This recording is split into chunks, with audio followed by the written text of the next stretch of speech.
The images seen around the world, the siege in Australia. A gunman taking 17 hostages, the horror lasting 16 hours. And here is the moment they stormed in. Just listen. SWAT teams, guns drawn, barreling into the store, opening fire. It all happened in under a minute when they entered, the windows lighting up with gunfire. All the while, hostages sprinting to safety. One man face down on the ground there, surrendering. A woman carried out by rescuers, another woman crying as she gripped the arm of an officer. Tonight, 3 people, including the gunman, are now dead. Who was he and what was his motivation?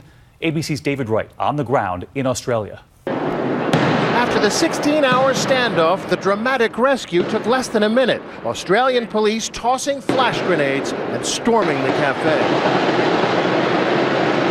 A fiery end to a crisis that began at 9:45 this morning, just blocks from the American consulate and the world-famous Sydney Opera House at the Lindt Chocolate Cafe in the heart of downtown Sydney. The gunman, identified as Mon Haran Monis, taking 17 hostages, their hands pressed against the windows of the cafe. Live TV broadcasting this chilling image, hostages raising a black Islamic flag. Police descend. Buildings evacuated.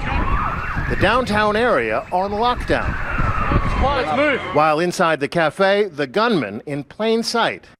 Then, nearly 5 hours into the standoff, 3 men burst from the cafe, sprinting to safety. Later, 2 women running for their lives. And then the hostage videos began. The gunman demanding an ISIS flag and a chance to speak with the Australian Prime Minister. He's only asking for a flag and a phone call, and that's it. Just after 2 a.m., another hostage running to safety, dropping to the ground. Then 5 more. 15 minutes later, the raid. And they're going in as we speak now.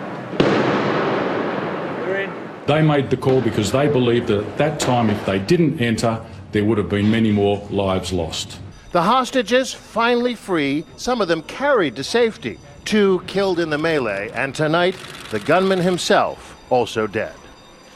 Behind me here, you can see the street still blocked off, all of these buildings evacuated.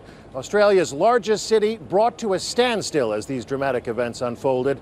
Tonight, the Australian Prime Minister said it is tragic beyond words that people just going about their daily lives should have been caught up in such an horrific incident.